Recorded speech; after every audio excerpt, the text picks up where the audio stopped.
Hello बच्चों, आज जीव विज्ञान का पहला चैप्टर है आपका सजीव जगत द लिविंग वर्ल्ड। इसको पढ़ेंगे हम। विज्ञान विज्ञान शब्द की उत्पत्ति लैटिन भाषा के शब्द सायर या साइनेंसिया से हुई है। सायरे का अर्थ है टू नो यानी कि जानना, और साइनेंसिया का अर्थ है नॉलेज यानी कि ज्ञान होता है। विज्ञान किसी के बारे में जानना अथवा किसी के बारे में पूर्ण ज्ञान प्राप्त करना ही विज्ञान कहलाता है। विज्ञान की परिभाषा अनेक प्रकार से दी गई है।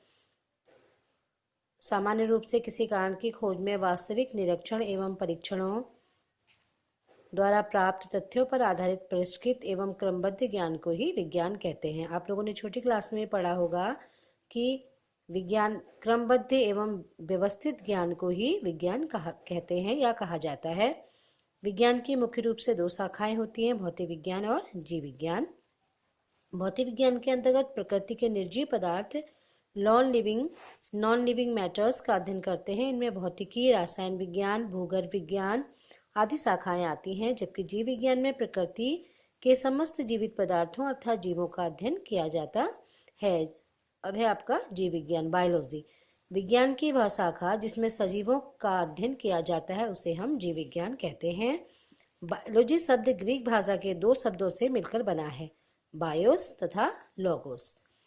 बायोस का अर्थ है जीवन या लाइफ, और लोगोस का अर्थ है टू स्टडी यानी कि अध्ययन करना, अर्थात बायोलॉजी का अर्थ है जीवन का विज्ञान। अब जीव विज्ञान का जनक किसे कहते हैं? जीव विज्ञान के जनक अरस्तु को कहते हैं। जीव विज्ञान शब्द का प्रतिपादन लेमार्क तथा ट्रेवेरेनस द्वारा 1802 में किया गया था। अब जीव विज्ञान की भी मुख्य दो शाखाएं हैं। पहली है आपकी जूलॉजी और दूसरी है आपकी बॉटनी। जूलॉजी जीव विज्ञान की वह शाखा जिसमें प्राणियों या जंतुओं का अध्ययन किया जाता है उसे हम जूलॉजी या जंतु विज्ञान कहते हैं। बॉटनी वनस्पति विज्ञान, जैसा कि सब उससे पता चल रहा है हमको, वनस्पति यानी कि जीव विज्ञान की वह शाखा जिसमें पादपों का अध्ययन किया जाता है उसे वनस्पति कहते हैं। पादप यानी कि पेड़ पौधों का अध्ययन किया जाता है उसे वनस्पति कहते हैं। अब कुछ इंपॉर्टेंट पॉइंट्स हैं, इनको याद करना आप। प्राणी विज्ञान यानी जूलॉजी के जनक फादर ऑफ जूलॉजी अरस्तु, फादर ऑफ बॉटनी थियोफ्रेस्टस। वर्तमान में जीव विज्ञान की उपयुक्त दो शाखाओं के साथ तीसरी मुख्य शाखा की स्थापना और की गई है जिसे सूक्ष्म जैविकी यानी कि माइक्रोबायोलॉजी कहते हैं। इसके अंतर्गत सूक्ष्म जीव जैसे कि जीवाणु, वायरस, माइक्रोप्लाज्मा,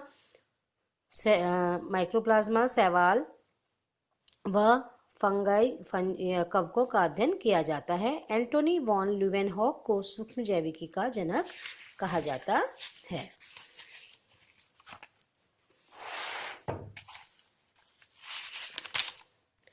अब नेक्स्ट टॉपिक है आपका सजीव क्या है। तो व्हाट इज लिविंग बींग्स? आपने छोटी क्लास में पढ़ा होगा, प्रकृति में पाए जाने वाले वे पदार्थ जिनमें जनन, वृद्धि, विकास, अनुकूलन और संवेदनशीलता का गुण पाया जाता है उन्हें हम सजीव कहते हैं या उन्हें हम सजीव के नाम से जानते हैं। इनमें उपापचय क्रियाएं संपन्न होती हैं। इनमें स्वयं को सुसंगठित करने तथा प्रतिक्रिया करने की क्षमता होती है। अब हमारे सजीवों के भी कुछ गुण हैं जिनमें से मुख्य हम देखेंगे। सजीवों में निर्जीवों से विभेदित यानी कि अंतर करने वाले विभिन्न प्रकार के लक्षण यानी गुण पाए जाते हैं। सजीवों में पाए जाने वाले मूलभूत गुण निम्नलिखित हैं। सजीवों में अपनी अपनी किस्मों व जातियों के अनुसार विभिन्न प्रकार के आकार व आकृति की विविधताएं पाई जाती हैं। इनके आकार व आकृति में हमेशा निश्चितता पाई जाती है। सजीवों में विशिष्ट रासायनिक संगठन पाया जाता है।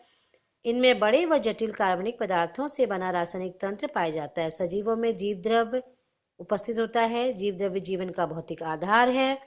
इसी में विभिन्न जैव रासायनिक क्रियाएं हमारी संपन्न होती हैं। और सजीवों के शरीर की सबसे छोटी हमारा जो शरीर है वह छोटी छोटी इकाइयों यानी यूनिट से बना होता है, और सबसे सरलतम इकाई को कोशिका यानी कि सेल कहते हैं। इसीलिए कोशिका को ही सजीव शरीर की संरचनात्मक एवं क्रियात्मक इकाई कहा जाता है। सजीवों में मेटाबॉलिज्म क्रियाएं होती हैं, उपापचयी क्रियाएं, और ये उपापचयी क्रियाएं भी दो प्रकार की होती है। एक तो उपचयी होती है और दूसरी अपचयी होती है, एनाबॉलिज्म और कैटाबॉलिज्म। उसके बाद है आपका सजीवों के शरीर में उपापचय का होना अभिलाक्षणिक गुण है, इसलिए सजीव कोशिका को लघु रासायनिक उद्योगशाला की संज्ञा दी जाती है।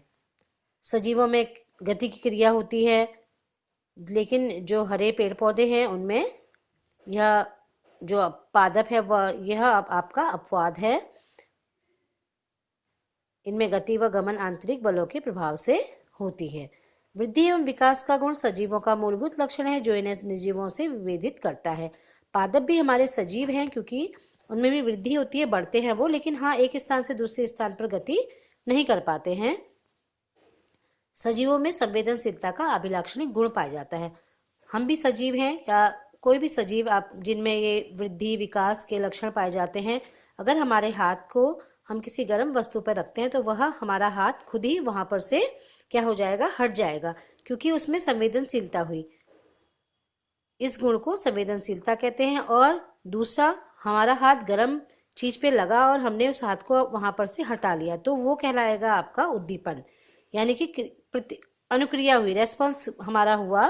प्रत्येक सजीव, जैसा कि यहाँ पे लिखा है, सजीवों के बाह्य या आंतरिक वातावरण में होने वाले परिवर्तनों को उद्दीपन या स्टिमुलस कहते हैं। प्रत्येक सजीव इन उद्दीपनों को ग्रहण कर उनके अनुरूप क्रियाएं प्रदर्शित करता है या अनुक्रिया देता है। या ठंडे में हमने बर्फ रख दिया हमारे अचानक से हाथ में तो हमारा हाथ भी छन्ना जाता है और हम अपने हाथ को हटा लेते हैं। या चींटी ने काट दिया तब भी हम अपने हाथ को हटा लेते हैं, तो वो उद्दीपन हुआ।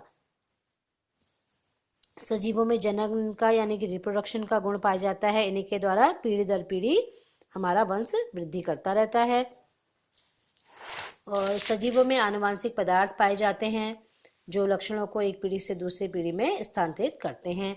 सजीवों में निश्चित अवधि के बाद कोशिकाओं की क्रियाशीलता धीरे धीरे कम हो जाती है एवं अंततः बंद हो जाती है, जिससे सजीवों की मृत्यु हो जाती है।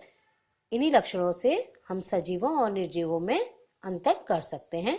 Thank you. इसके आय का दूसरे दिन पढ़ेंगे। इसको आप पढ़िएगा, समझिएगा और नोट्स आपको बाद में दे दिए जाएंगे।